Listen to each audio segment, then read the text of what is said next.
Jésus. Au nom de Jésus. Au nom de Jésus. Au nom de Jésus. Au nom de Jésus. Au nom de Jésus. Lui qui ça va finir à Bichot. Changer Bichot. Commissaire Bichot. L'onemo mingi. Akaba c'est à Bichot. La mambana Yesu. La tika Yesu te. Comment alopa. Oh Jésus. Nana koshana yo. Belle yoka. Totika na 7 minutes. Timothée il fallait rapidement. Il passe les joies bio. Vous avez pris la Satan. Vous avez mis sa gueule tout qui s'est la fille d'ailleurs. Et tout qui s'est la naku d'ailleurs. Et tout qui s'est la makambu d'ailleurs. Nous sommes la Satan. Nous sommes la démon. Nous sommes les qui s'aillent. Nous sommes les gars de coma. La démon nous sommes. Hôtel nous sommes. Comme on dit que bon de la mission nous sommes. Comme on dit que on est à ma banque. Comme on dit qu'on savait là. Comme on dit qu'on est à ma banque. Comme on dit qu'on savait là. Au nom de Jésus. Au nom de Jésus. Misala Satana. Dans la vie d'Abisso. Misala Satana. N'a pas mourir d'Abisso. Ekwea. Au nom de Jésus. Au nom de Jésus. Au nom de Kisaki. Au nom de Sali. Au nom de Jésus. Amour de mystique. Amour de palminoum. Yeso. Liwa. C'est la main à Saveta. La femme aussi côté la laine de ses cheveux. Amour civil. C'est la main à Saveta. Les mains à la prochaine ayoté. Les mains à la Liwa. Les mains à la Liwa. Oh Jésus. Amour civil. Oh Jésus. Au nom de Jésus. Au nom de Jésus. Au nom de Jésus. Nous sommes à Satana. Du peuple m'appelle. On est télé. On a connu famille. N'a pas mort civil. N'a pas accident. N'a pas maladie. Et à la nuit les champs se fait. Nakombo na Yesu. Nakombo na Yesu. Nakombo na Yesu. Au nom de Jésus. Au nom de Jésus.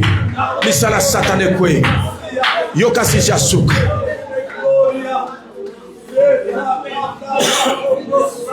Tozobo de la bonne église. Le bana zamba tia amour na kati église. Oui, tokobonde de la boyizamba là. Mais ce qui amour ezate zapam. Le bana zamba amour fiable. Amour moko en perpétuité ezala kati la biso. Ce qui osana amour a moningo otongete. Ce qui osana amour a moningo oloba mabe pona yete. Le bana zamba na kati église amour na ye ezala na biso. Tosate ya Polos, tosate oyo ya Paul. Te biso nyoso. Tosa ya Jésus-Christ. Tobani ko bonde la biso nyoso. Alléluia. L'amour de Dieu dans l'église, Seigneur. Délivre biso. L'amour fiable, l'éternel. L'amour sincère. Nakatamite manayo. Nakati église na biso. Ndako pesi biso yango. Ceux qui t'ont lingité, ceux qui t'ont linganité entre biso. Oh Jésus, ils ont nul. Ils ont nul na le sambo to sa. Fongo la biso bitema. Na lingande konangaza na gauche, na lingande konangaza na droite, na lingande konangaza liboso nanga, na lingapende konangaza na sima nanga. Oh Jésus, une amour ténance, une amour véritable l'Éternel. Ils ont la kataba vina biso na kombo na Yesu. Tobandiko betela Yesu maboko. Betela Yesu maboko, betela Yesu maboko. Tala.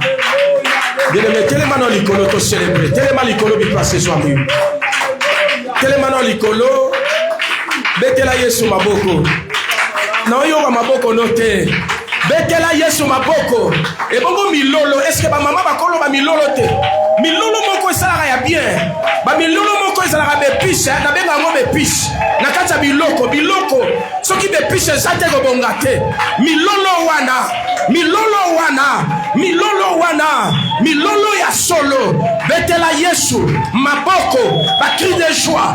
Il est Seigneur des seigneurs, il est Elohim, il est la main cachée, il est le roi des rois, il est le consolateur, il est digne d'être adoré. L'adoration c'est lui l'éternel des armées, le lion de la tribu de Juda. Nakombo na Yesu. Amen. Est-ce que c'est Gwezali? Bon appétit. Oui, bien que ton guito lia. biloko tongi tolia eza biloko moko danger. Eza bonganga siko. Oyebi bonganga ezaka na Lévitique. Kindoki ebandaka pa bandoki te. Ezaka pa na biso. Yango na basai na Nzambe bayamba ba ona double honneur. Oyebi liloba Nzambe na benga yango koloka. Oyebi pourquoi na tchaka koloka? Po biso to banga ba demo bandoki. Yango na biso liloba Nzambe yaka po pambola mena longo lango na bi to loka na bandoki. Amen. Siko Moussa na Nzambe bayambaki na double honneur. Na baki lobi lelo basai na Nzambe baza négligé. Pona ni diable a kotisi ba oya ye na kati.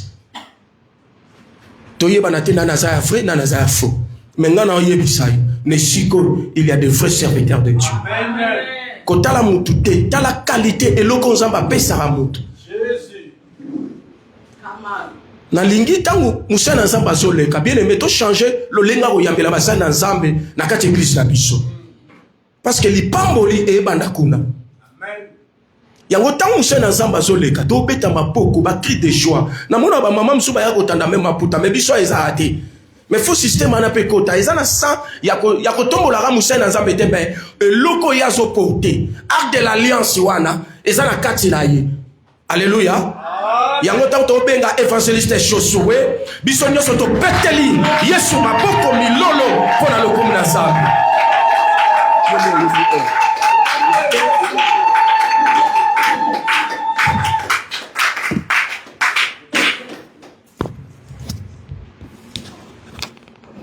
Jésus.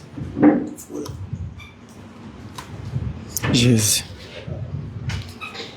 Toi, Pessio, merci parce que tu es le véritable Dieu. Oza moninga malamu. Moningo toza agi moko te mais au correspondant na agi nanga. Tozokola elongo ensemble banda bo mwana kino lelo. Moninga kolakisa baninga mosusu pe okoma baninga na bango. Moningo résultat ka ba problème na biso nyonso quel que soit ba question difficile.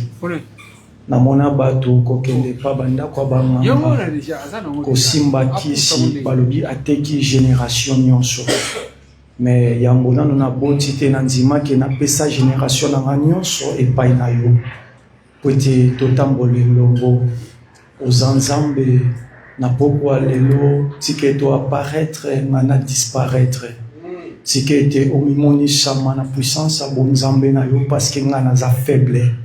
Par le nom puissant de Jésus. Est-ce que nous pouvons acclamer pour les ressusciter? Alléluia. Est-ce que nous pouvons acclamer pour les ressusciter? Est-ce que nous pouvons acclamer pour les rois des rois? Les seigneurs des seigneurs? La main est cachée. Oh, Bethlehem, ma beaucoup makasi.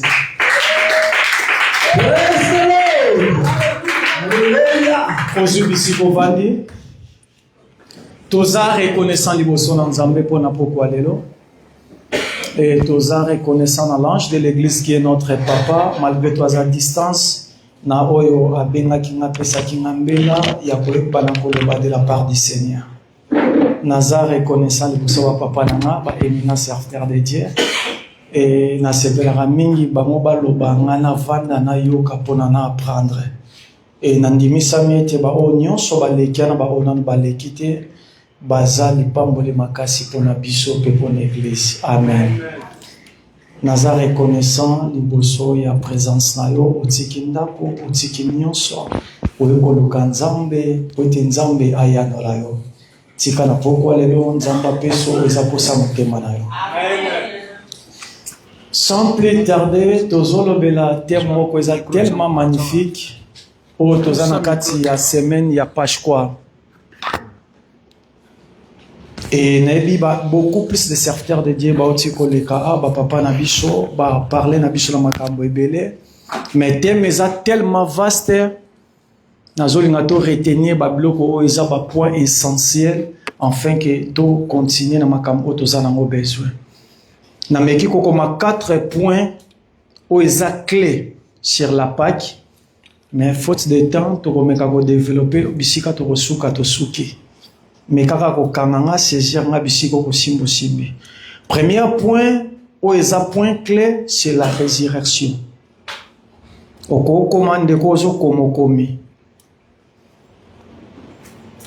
C'est la résurrection.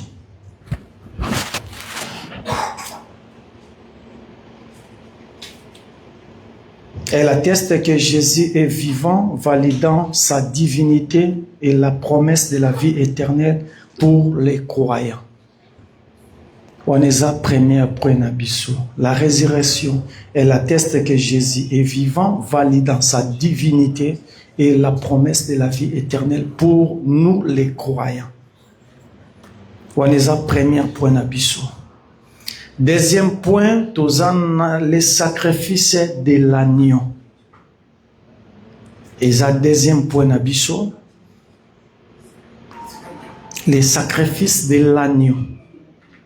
Les sacrifices de l'agneau. Avant de déchaîner, tous les ça va point plus rapide pour que tu approfondir. Les sacrifices de l'agneau. Jésus identifié comme l'agneau de Dieu qui ôte les péchés du monde. Selon Jean chapitre 1er, verset 29. Accomplissant les sacrifices parfaits supérieurs à la Pâque juive. Les sacrifices de l'agneau. Et troisième point, toujours la nouvelle alliance. La nouvelle alliance, c'est ça. La nouvelle alliance instituée lors de la Sainte Seine, selon les Juifs, le jeudi saint, elle remplace l'ancienne alliance, offrant la délivrance de la mort. Et dernier point d'abisso, les salis et la rédemption. Les salis et la rédemption. Tu vas toucher deux grands points pour que Emekako puisse éclairage et écriture. Les salis et la rédemption. Pâques est la preuve de l'amour de Dieu, offrant les salis à tous ceux qui croient en Jésus comme leur sauveur.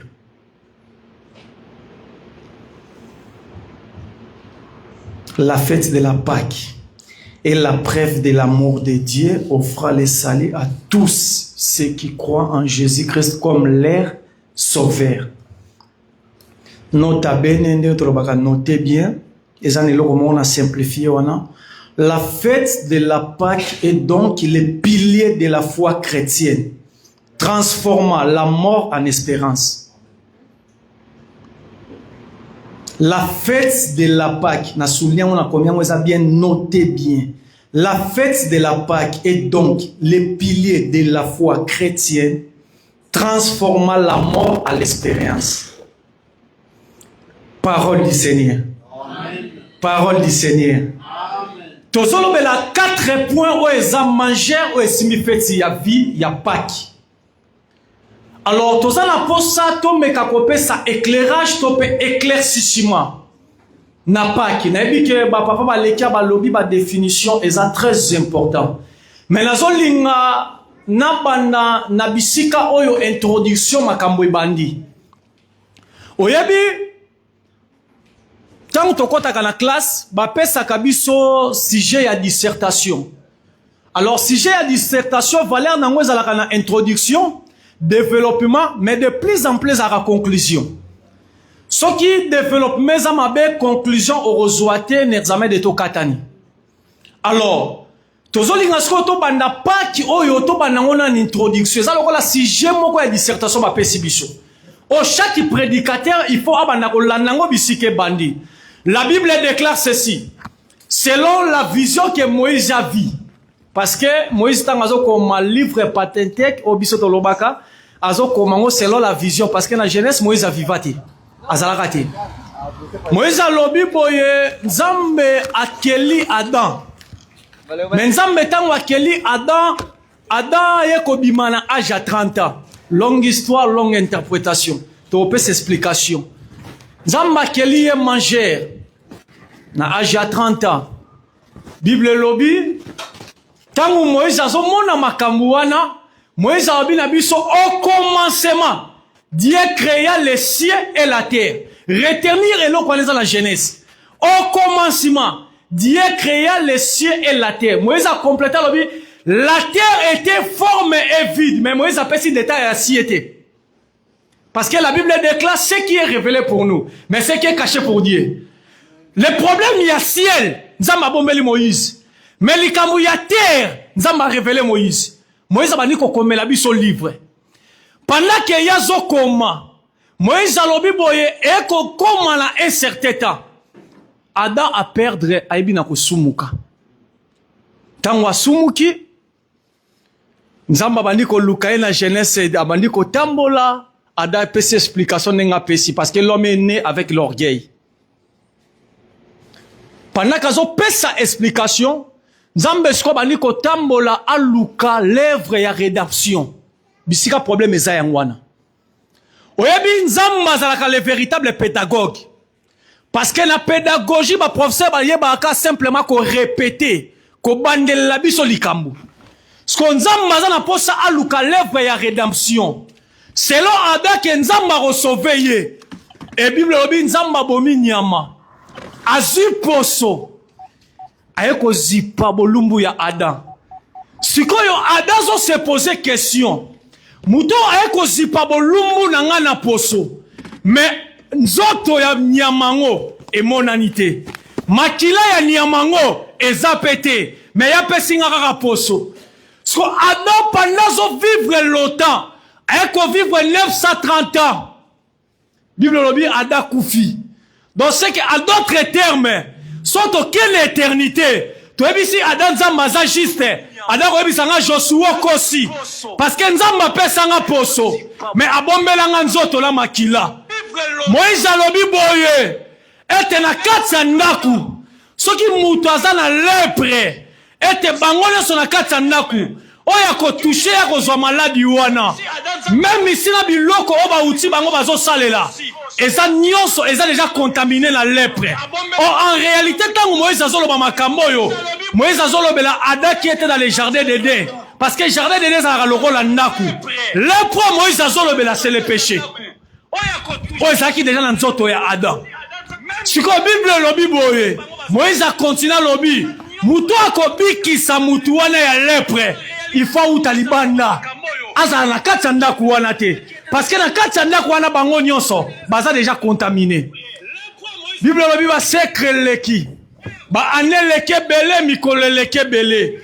Gloire soit rendue à Dieu. Parce que dans la nouvelle alliance, Bible lobi ezala mutu moko apparaître na Matthieu. Ekolo baboye. Avant que liboso na batu, alobi bolia nzoto nanga, bomela makila nanga. Mais boko soit bon moya seko. Et le réseau kamusanga alobi likambo posote. Mais alobi bolia nzoto, bolia makila. Ne boko soit bon moya seko. Ne tozo comprendre rédemption adazwa kate. Mais ça la mutu moko aye apporter yango. Aye kopé sa pas ya peuple afin que peuple abika. Tango azolo babongo. Ba juif balobi boye. Cet homme était criminel. 60 bakimi 12 batikali tangu batikali bavani Yesu abaluka tali bango ebisi Pierre bongo bino botikali lili Pierre alobi où allons-nous car c'est toi qui as la parole de vie webi na kata vie ya mutu soki mutu azangi Yesu azanil aza zéro mais soki mutu azana Yesu eza récite ta vie le mobimba nalobaka boye Nzamba sauva biso na makasi te. Mais Nzamba sauva biso na faiblesse na ye. Yango zo mona Nzamba za pédagogue. Pour ça Nzamba za apporter l'œuvre ya rédemption. Mais Nzamba bani ko tambola livre par livre de Genèse tina Malachi. Et gloire soit rendue à Dieu. Nzamba komi na livre à Samuel. Nzamba lobi fona sala exemple à l'œuvre ya rédemption. Mais la rosala ngona nzela mutu. Bible lobi pendant que Israël a souffert contre les Philistins, 40 jours, il y a échec, il y a Israël. Oyo Goliath, azo sala ba défi makasi, mais bazo kokate Israël mutakobi mazate. Gloire soit rendue à Dieu. Nzamba za malam. Parce que David azalaka mwana Saoul. Président de Tozabo biso na Tozaba na lula. Pour comprendre nga sima siko makasi Saul aza nango alinga transmettre yango pa David. David atali alobi te soki tobi tokende kobunda na Goliath na makasi nyonso ekosimba te. Fona kende kobunda na petite taille nanga na faiblesse nanga azwi bilamba longoli aye kobunda na Goliath. Mais se souvenir bien, Israël azo pola pendant 40 jours. Parce que chiffologie ko bossa nango te na Bible. Bible bi démarche à 40 jours. Na kata Israël mutazo bimadzate. Tangu David azo bima azo kobunda contre Goliath. Bible bi alongi Goliath. Gloire soit rendue à Dieu. Parce que makambo ba Philistin bazo sala. Balala ka metu moko na ba soda romain. Basoda remettant ba moni mokongwa Yesu balobi to beta 40 fouet en fait que ceux qui to beta 40 fouet nel do hôtel soko ko se sauver ye moko mais tango bango bazo beta 40 fouet nzoka ne muto azo mata na croix il faut ganga tout est accompli. Amen. Sans l'œuvre de la croix toza nil, sans l'œuvre de la croix toza l'autre côté. Sans l'œuvre de la croix, tu as musika te.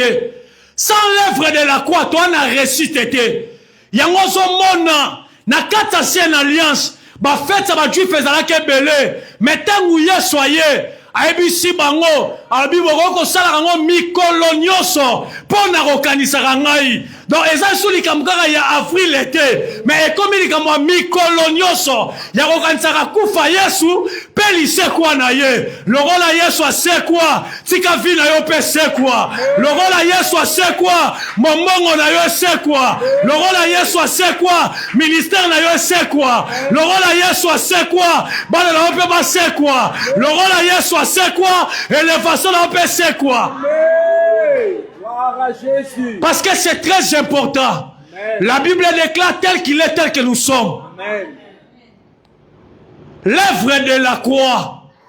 Yango les ont permettre biso. Les loto benga mabana nzambe.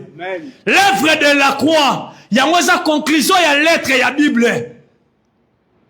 Makambo ba Moïse balaka na posa ba vivre. Ba monango te. Mais ye soyez apesi biso liberté. Apesi biso bonsomi.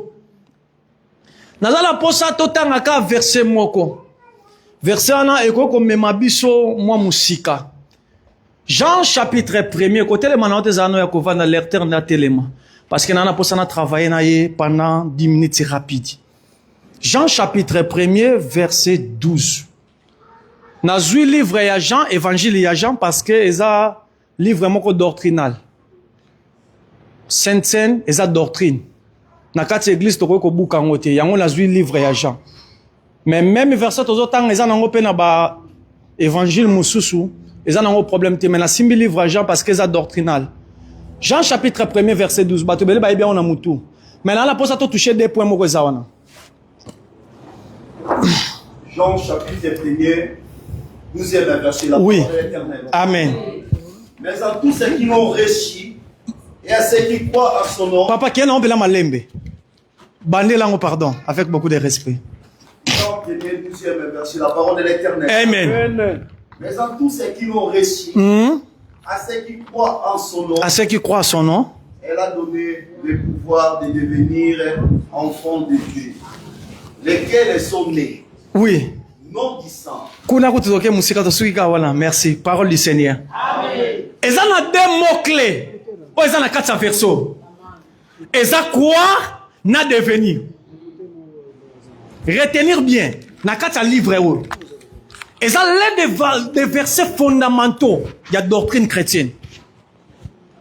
Eza na mot mi balé kaka. Eza croire na devenir. Donc, avant de devenir, il faut croire. Or, devenir, c'est la transformation. N'habite ce qui te ça la différence. Donc, alors, pour na devenir, comme moi, Nanzambe, premièrement, il faut croire. Ce qu'on croit, n'est au devenir. Oui, tu peux croire qu'il y a Yesu, mais tu devenir. My God. Et là, tu peux croire. Il y a une église, il y a un pasteur. Mais ils se transformer. Parce que devenir, c'est la transformation.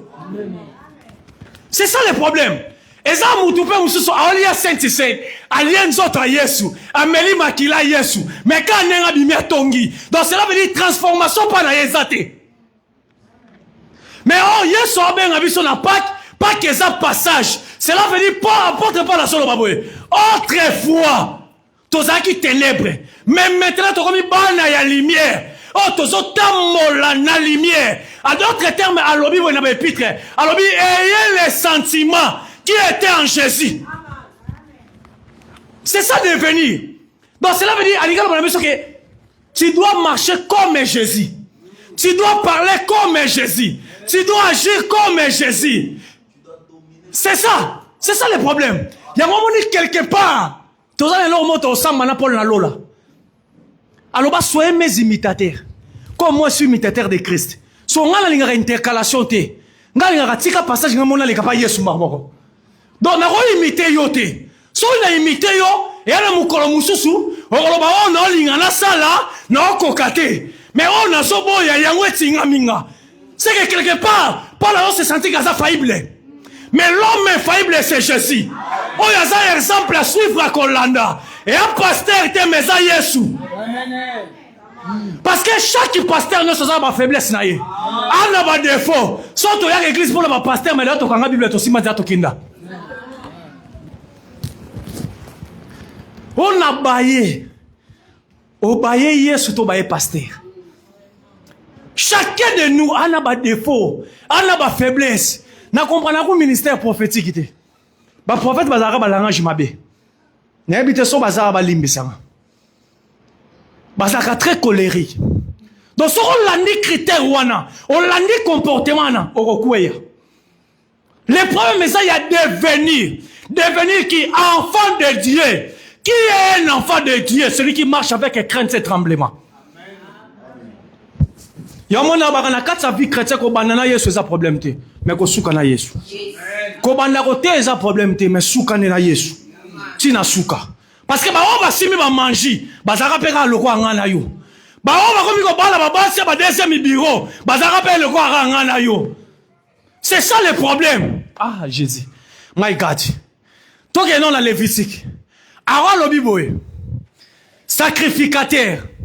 Pona matalikolo ya ngomba. Limbisanga na terme fala ta sous-vêtement nae. Alatini na enyo sorobi na nzambala na longue histoire, longue interprétation.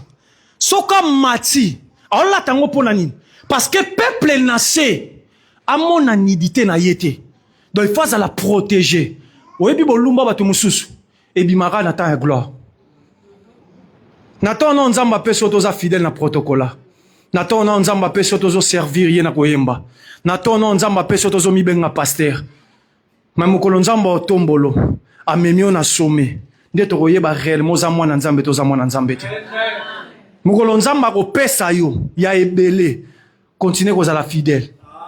Parce que Bible dit celui qui persévérera jusqu'à yangwana problème eza. Nzeleza mulai.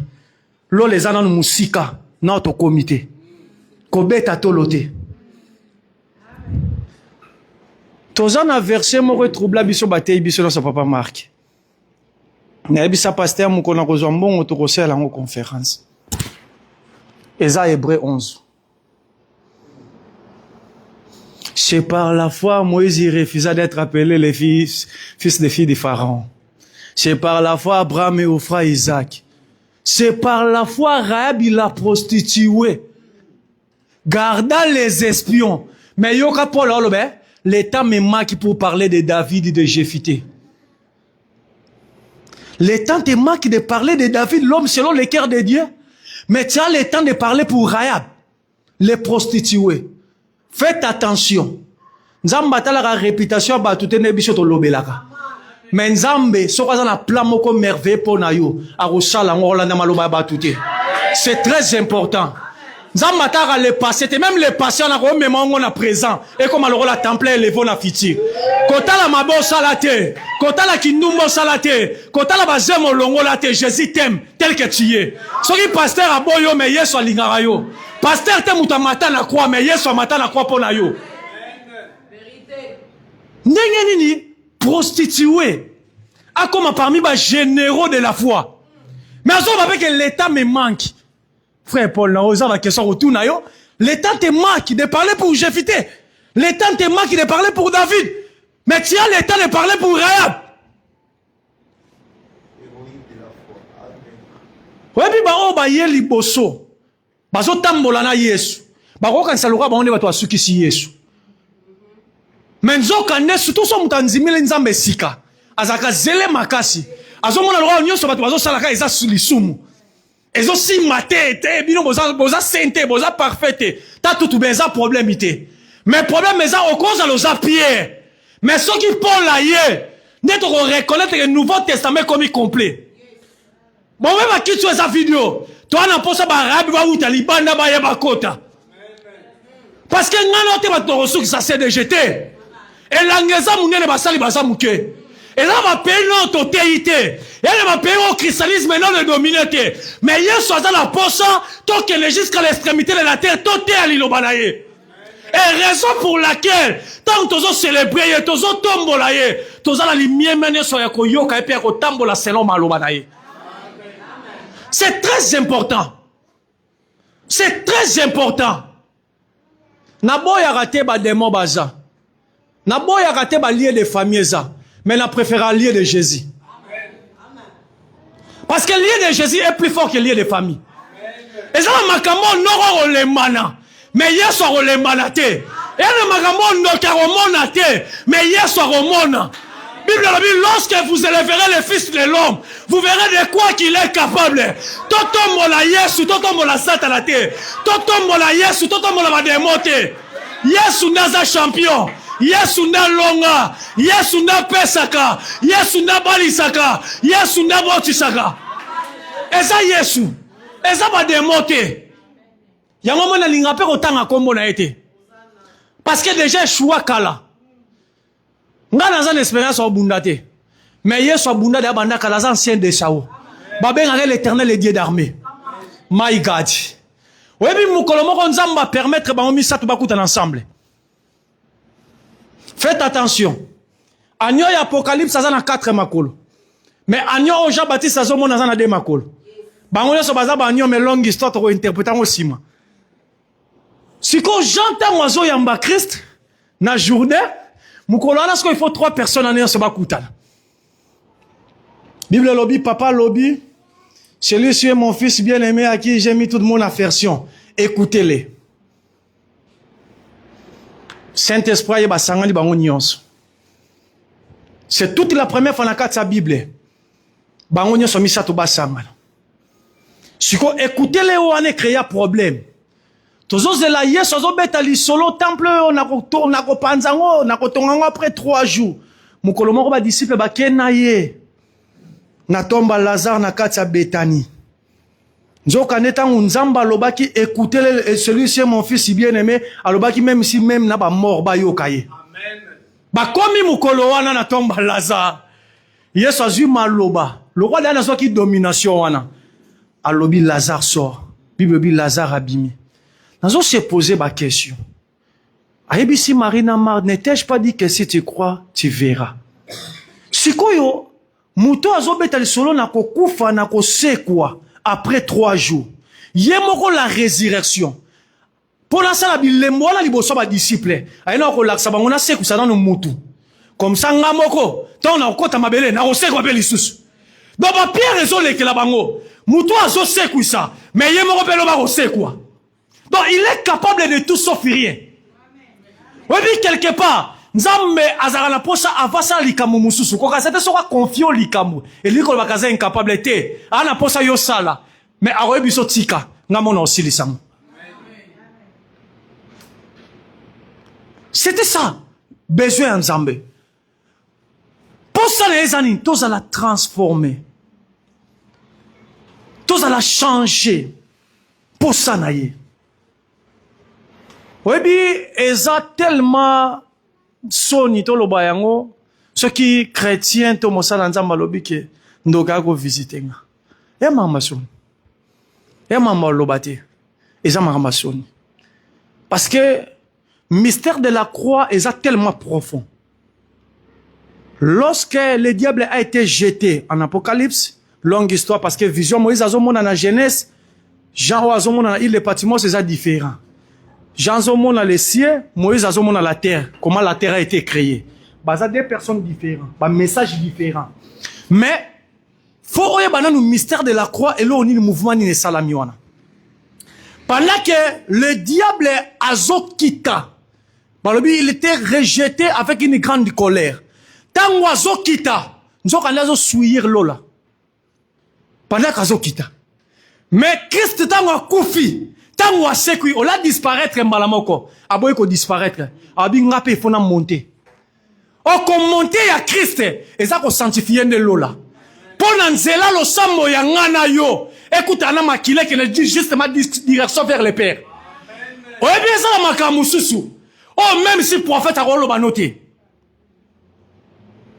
Na kuta na prophète mo ka yebisinga abi. Azomona bazo réclamer ngana binga. Bazo réclamer. Tala na tolo nanga. Na Urim na Turim. Vous comprenez ngate? Urim na Turim c'est la parole de Dieu. Naboira prophétie. Mais problème est Zali. Il faut la soubasima la parole ensemble. Urim na Turim est un sacrificateur Eliezer. Na tenia ba sacrificateur ce qui Moïse nzamba ebise atia Josué maboko. Moïse il faut akende et pas un sacrificateur. Amemana Josué parce que Urim na Turim c'est la lumière. Oyo il faut pas vérifier vision. Ce qui makambozolo ba eza réellement ya solo. Problème eza na tunienga na jobité. Job mutu diable a réclamé parce que Yesu a coupé la rayete. Mais ngane na zaboye, mutu a réclamé ngazate parce que Christ est à la droite du Père. Il est en train d'intercéder pour moi. Quand ça va ba yebite ba na connaissance té. Mais ngate continuez chemin. Mais eloko na yebi na zala bitumba. Mais Bible lobi elonge eza nga bitumba eza ya Yesu.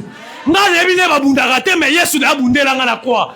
Ngane yebi ne ba lokaka te mais Yesu na lokela nga na croix. Et ça va prendre nga ke na yeba ne ba droit na nga. Ndé na koloba na Yesu papa tala. Est-ce que moi non bébé soka za na nzala faut bana kolela bana ko biso maman na nzala. Yo moko devoir apparaître ani. Faut pese nini. Biloko alia. Yesu abi soki kutu ba papa mukili. O bozo senga lipa ba opesa bino nyokate. Et à combien plus forte raison na papa azana likolo. Oui, quelque part. Et à ma mousso nzambe tozo comprendre on est malamu te. Tozo linga ko la transformer te. To boneli nzambe to remercier. Bana ko senga pardon bolimbisa masumu. Na doctrine ni tozo ngi na Matthieu. Notre Père qui est aux cieux, que ton nom soit sanctifié, que ton règne vienne. Papa Marc c'est qui? Si on va dire qu'on pardon bisika wana. Donc église eza lié ba to masumu te. Ba senga rappel bolimbi sa masumu na église te. Kaka bisiko kueya ki ndesenga bolimbi sa masumu. Parce que soko zeli ba masumu o ekumula rango e komi dépôt. Parce que quand on cela nengo soya, nzambe ba roso molimo no. Mais au comme l'église bon so siko yeke église kangami. Tozo na quarantaine. O senga molimo si wapi. Donc ezama comme sou toza la soubasima la parole. Le problème c'est il y a devenir enfant de Dieu. Lorsqu'on est dans la carte royaume iwana, lukoye baba règlement royaume aneza nini. Ma condition royaume iwana eza nini. C'est ça le fait de la Pâque. Christ a été mort, enseveli pour moi et toi. Bien aimé dans le Seigneur, amema maladi ya ngana yo, amema bitumba ya ngana yo, alongisa ngana yo na kwa. Et là on va demander baso bango eza munene te pour noza munene oza mingate. Et là on va demander baso bango c'est parce que le sang de Jésus. Bible lobi ils l'ont vécu à cause du sang de l'agneau. Ils l'ont pas vécu à cause de la prière, ils l'ont pas vécu à cause de jeûne, mais à cause du sang de l'agneau. Makila est plus fort. Makila sans tache. Sans défaut. Père Moïse a précisé. Abi nzamba lobi. Agneau sans défaut. Ni tache. Mouta ko confirmer bisongo le rôle à sacrificateur dans la nouvelle alliance et ça Pilate. Parce que 10 jours, longue histoire, Exode 12. 10 jours, loi. 4 jours, tu as 4 tribunaux, Léon. Pilate tanga moni, agneau aza sans défaut. Yango moni ko konana Pilate te na jugement na etanga te Barnabas a te Jésus. Aza na raison. Barnabas aza na ba défaut ebele. Aza di neta kufela biso. Pilate tanga moni ke aza confirmé pena aza agneau aza sans défaut. Fa sokola maboko. Tanga sokoli maboko elingi koloba ke na confirmé que réellement aza lisumuté. Mais il faut souka bongo te. Parce que papa baza awa. Faut la même justification ya sacrificateur musu na quoi. Faut la na muyibi. Muyibi mora koloba alobi atika kolela. Biso na sotozo kufa na biso. Mora ko ebisa alobi te. Tika koloba we ngana yo to kometa ki mabe. Mais muto yo aza réellement juste. Donc c'est que na muyibi azo confirmer que oya kufa ki. Aza juste. Webi, eza na ba verset mususu na kati ya Bible yango dimanche na lobaki awa. Eza mangamsu avant lobango na munoko, il faut vérifier. Même si tuna ba papa baza na connaissance plus que biso ba ko lakisongo. Tango azo loba bongo esuki wana te. Ti na résurrection Jésus. Il faut ba tu ba soldat romain ba confirmer ba zonga. Ba biso ba lobi te. Faut boye bisabiso, bon permettre biso to que ne to tia libanga na tombo na ye. Parce que lobaki na biso accroché quoi parce que mouton ya kufi asa juste. Neto ko kota na école à David to comprendre David a lobi j'étais jeune, j'ai veillé et je n'ai jamais vu un juste abandonné. Juste ana David a solo bezanga na yote parce que ngana to juste été. To ça juste été. Mais David a souki wana te le problème ané. Et ça que David a pessi biso pépar na biso. Alors je n'ai jamais vu un juste abandon ni sa prospérité. Ah, ngano siko to sa prospérité à Yesu. Neto ko se retrouver wana. Donc c'est que ceux qui y moyenge bene. À quel laté, c'est que ngano peut to quel laté. C'est qui y moyenge bene. L'or et l'argent s'appartient. C'est que on a droit à héritage à Yesu. C'est ça le problème. On a droit, on a droit qu'on bénéficie. Tala makamo ada salate yeso sala. Makamo ada lembana yeso lembana ngote. Yango moni ada tika bisona nyongo. Wana na 2 Rois chapitre 4. Muta kufi prophète atiki nyongo. Mais muta ko futa ngo peka prophète qui est Jésus. À l'image d'Élisée. Que Dieu te bénisse. Est-ce qu'on peut tenir sur ma voix ma classe? Na kata transformation. Toi, on a 7 points. Oh, il faut remarquer dans 4 églises. Lorsque tu diriges les gens, il faut remarquer que Mouto a transformé. Mouto a transformé. Bisous en langage, Mouto le barango, Mouto na abilité. Yesu na abouki été.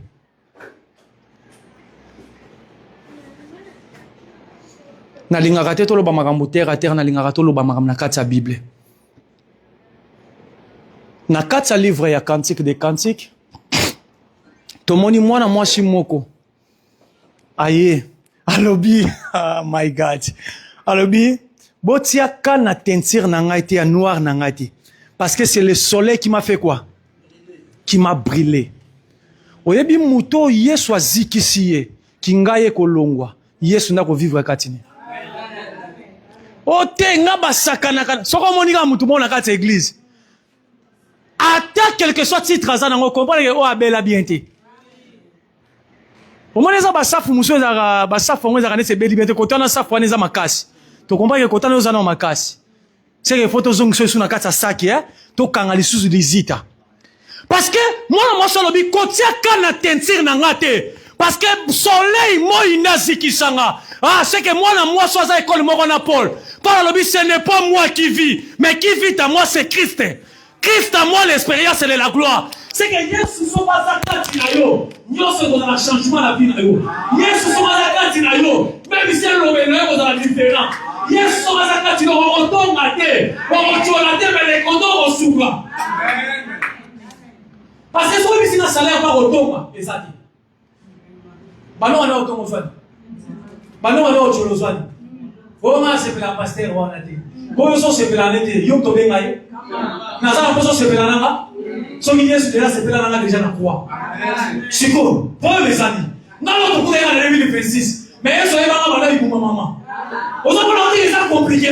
Donc tu dois kangola na te ayete mais na ba ngandelo. Il faut faire très attention. Na membre, na kati église.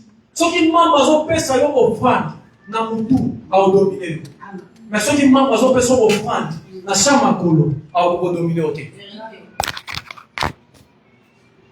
Et comme dans un moment où tu as même sur côté la vérité. Oh, il faut côté la vérité parce que mon collage jugement. Oza yo na membre té. Oza na mutu abenga yo. Ngalo barabe toza ba levi. Ba levi il faut ba Moïse abisa à moi ce qui est à l'Éternel les autres chapitre 32. Dans lève atala papa tata la maman té. Si ça ja roté la vérité faut té la vérité. Si ça ja bon maman ané bon maman ané mais à cause de la vérité. Problème est ça toté la vérité. Ko compliqué message té. Ata yo mo sala ki mabe wana té ali sumu wana. Afin que puissance ali sumu wana si là. C'est ça le problème. Et là, ils ont pas biso biso to linga ko ba parti na biso malamu, tozo bon ma parti na biso mabe. Bible bi anyo na ko liama na totalité. Mais kaka anyo te maintenant matita mubesu. Église ya solo ya Jésus, il faut être ya royaume des cieux. Église ya solo ya Jésus, il faut être ya repentance. Église ya solo ya Jésus, il faut demeurer la sainteté. Église c'est un garage. Oh, ya qui la défaut, maintenant on robi me faut tamola. C'est ça le rôle de l'église. L'église c'est comme le rôle de l'hôpital. Oh, il y a qui est malade, mais il faut vivre la guérir. Et ça, rôle de l'église, il y a wana. Ce que le docteur, il y a wana, ba pasteur, ba tubatie bango. Et ça, ba misou, ba zobe la malaria. Mais ça, misou, ben les opérations. Ba 15 ans l'église. Il y a un moment, la moussala, nzambe, so moni, mouta, oué la poste, c'est que non, ayebi passe à moussala, onte. L'année, les pébétons, moussou, sou na yebite. Mais nzamba limbi, ça, c'est que benga mate. Pona nga poste na soko opesa nga na oboya. Na kambia ngoto bandeli ko to. Non, to yebi ba pasi nango. Eza na département te o eza sika na yebi ki na kamba ngoto ezate.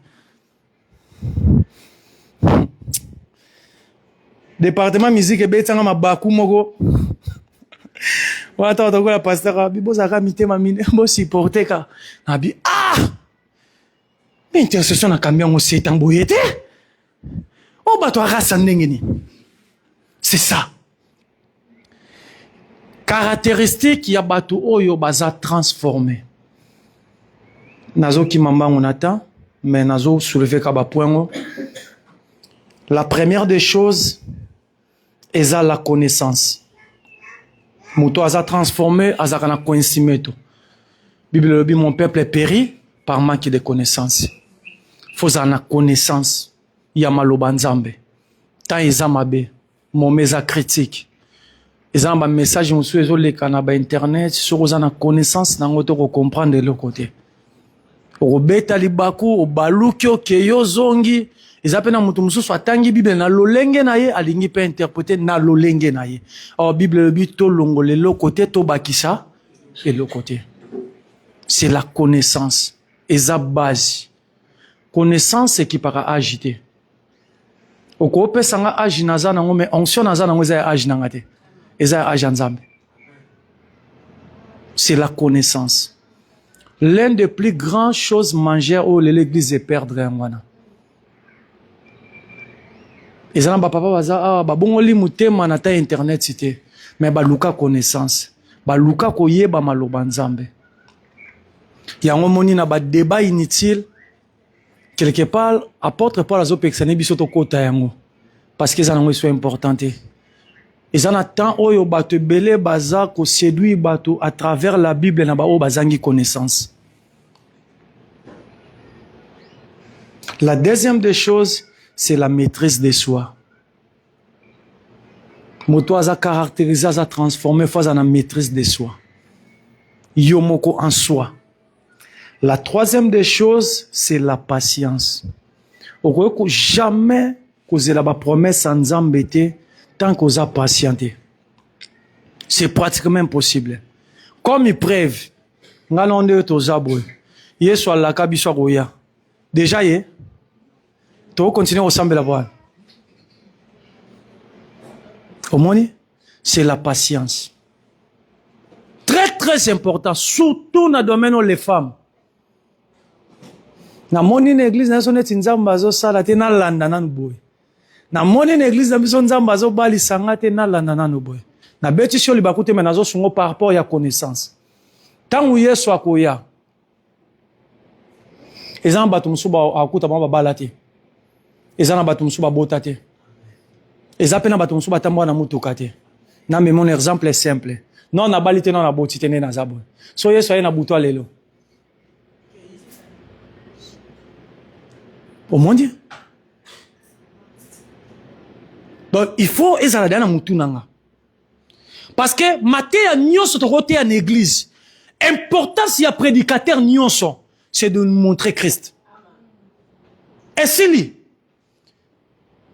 toza mpona baexpérience na biso te kolakisa biso kaka yesu bagreki bawabi na Philippe montrez nous l'agneau cela nous suffit cela nous suffit toza na mposa baexpérience une autre cela nous suffit parce que objectif na biso nyonso ya kokota lola après cette vie il y a encore une autre vie c'est le royaume des cieux yango moni toteya Jésus.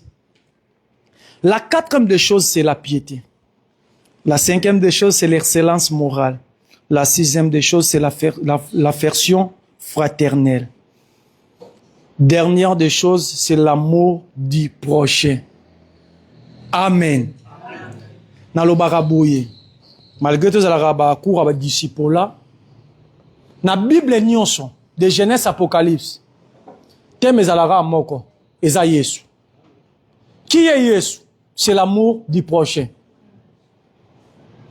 Celle et l'autre église est bungisi et perdre eza yangwana. C'est l'amour du prochain. Na répétera koloba yango. Les années coulées 2001. Ceux qui tokena ko visiter prison Makala, c'est pas à l'époque, nazolo à l'époque. Wana betel les abetel, wana papa apôtre Manuel Mbiye Mulazo Kambabiso.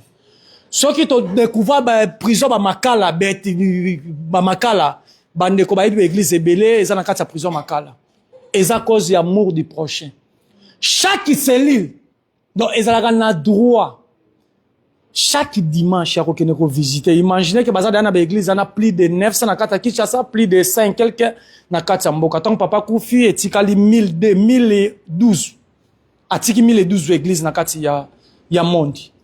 So beta machine ne basala rango na biloko ba memaka na ba bilamba eza combien biso na to voyager te tozala bana mike mete bilane ba latere lamba ya poto et outi parce que bazo kabolango ba frère ou baza zele na kat église c'est l'amour du prochain et le ko kabola biso et le réseau panza biso et le réseau boma biso surtout nous l'église francophone c'est l'amour du prochain. Tozana bolingote, tolinganité. Or l'amour c'est Jésus. Mutu nyonso ana posa intérêt na ye. Mutu nyonso ana posa o ekaya ye. Mutu nyonso ana posa a réussir na part na ye. Mais mutu moko te azo kanisa muninga. Yango moni à quoi sert bon ko ganga, ko sambela, ko benga na ba démon ko sala nyonso to ko sala. Ceux qui bolingo kati na biso ezate. C'est ça le problème. Problème le plus grave est ça. Il y a un message à côté à donner dans la côté à l'église. Dans la conscience, celui qui donne libéralement. Ba pasteur ba côté le ma awa te ba telema ka to na problème mbongo wa loyer to na posa boité. Biso to futa kanda ou to futa kinda. Il y a un montant ba kabole ba enveloppe na ce évangéliste na habité. Bozo enveloppe na bozo ngabo longa de ya Yesu liboso. Ya ndako na biso sima. C'est l'amour du prochain. Na journée na liaka combien? Na dépensera combien? Na tindara combien? Et pour na ebisa Yesu zwa oyo. Na oyo pesa kinga. C'est ça. Bolingo kati na biso eza kokufa. Pour nous mona que Yesu aza bolingo, quel que soit trahison ya Jida, malobi Jida c'est mon ami. Samiso baby si mibeko, Zambalobi même si tu me trahis comme Samiso, ma fidélité ira toujours en toi. Oyebi combien de mabe yo sala Yesu? Combien de mabe ngana sala Yesu? Oyebi en kuzu pena ya kuku, to bana mela ko beta lisolo ngo bien. Oyebi combien de berere yo sala? Parfois ça marié motrichaka. Parfois ça célibataire motambola bien te. Parfois bon tele magana cher mozana etamboli moko mabe. Mais mabe wana, Yesu abimiso na miso batute. A garder yo. A lakisi yo bolingo. Kaya muninga le mtoko publier na internet. Telemanzamba pambola biso. Banako ebisa nzambe merci pour na poko lelo. Lobana ye merci pour na nyonso. Au nom de Jésus obeta maboko ozo élevé comme na au nom de Jésus. Au nom de Jésus, beta maboko banako déclarer, banako élevé comme monaye, banako tombonaye, il est au-dessous de tout. Philippin Lobi, c'est pour cela Dieu l'a souverainement élevé. Il lui a donné un nom qui est au-dessous de tout nom. Au nom de Jésus, tout genou fléchisse. Au nom de Jésus, toute langue confesse. Au nom de Jésus, les miracles s'opèrent. Au nom de Jésus, la réussite est totale. Oso élevé comme monaye, quel que soit mon problème aux quelle que soit ma difficulté aux alango, mais banako tombola comme monaye, banako célébrer comme monaye, banako netolaye, il est le roi des rois, le véritable Narcisse de Sarah, et le Jimon, et le Cana, et le Liona, la sagesse de Salomon, la force de Samson, la canne de Moïse, la rêve de Joseph, oh, le point se regarde le point fort des sacrificateurs Aaron, alléluia, il est le roi des rois. La manne est cachée, celui qui était mort et enseveli, raison pour laquelle l'Apocalypse 5 en Jazoloba qui est dit d'ouvrir les livres et de rompre les sceaux. Alléluia. Kamayashe Zama Robert là-bas na lisolo, Zama Robert là-bas na histoire ya solo ke banana ye bomwana nanu na pengwa te. Zama Robert la bana histoire lisolo na tika la komona na décevra te ayanola ngai ataba makambo na sengi ete na lobi te. Oh, élevé comme monaye ataba paso yozo leki se levé ataba problème yozo leki la yo élevé tombola ye likolo na nyonso atozo bela la kata sali tombola ye.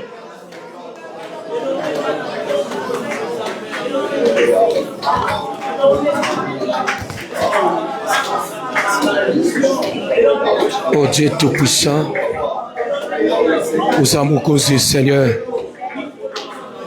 nous allons le roi Jésus, na kombo na Yesu. Bien-aimé, oyoki mate ya malamu, te lever ka kombo Jésus. Zembe moko e matangai, kombo na Yesu elekikisi, kombo na Yesu elekikisi, kombo na Yesu elekinyonso, kombo na nguyanyo, kombo na lobiko. Yemba ngo bienko, aleki chef à famille. Mata bien-aimé, kombo na Yesu eleki nyonso, kombo na nguya, o kombo na lobiko. Ele aleki chef à famille Yesu yo. Aleki maloba noko. Eleki nyonso, kombo na nguya nyonso, na bakombo nyonso awana se, na bakombo nyonso awana se, kombo eleki Yesu ezalite, kombo kitoko tikana embela ye, na bakombo nyonso awana, kombo eleki Yesu ezali te. Isiko loba na Yesu wana akota na ndako na yo, akota na musala na yo, akota na ba projet na yo. To bandiko bonde la biso nyonso. Alléluia. Jésus kota na ba vie na biso, kota na misala na biso, kota na mabota na biso, kota na misala na biso, kota na ba âme, kota na ba pensée, kota partout parce que kombo na yo eleki ba kombo nyonso na kata mapelo yo, kombo na yo eleki kombo nyonso yango na invité yo na kata mwasi nanga, na kati na vie nanga, na kata bana nanga ya lobi Yesu, na libota, na famille, na bato nyonso. Oh Jésus, kota, kota Jésus, na kombo na Yesu Kristo. Na kotisi yo na ndako na biso, na kotisi yo na baleki na ngai, na kotisi yo na papa na ngai, na kotisi yo na bandeko na ngai, na kotisi yo na famille na biso. Jésus, kota au nom de Jésus. Na kotisi yo Jésus.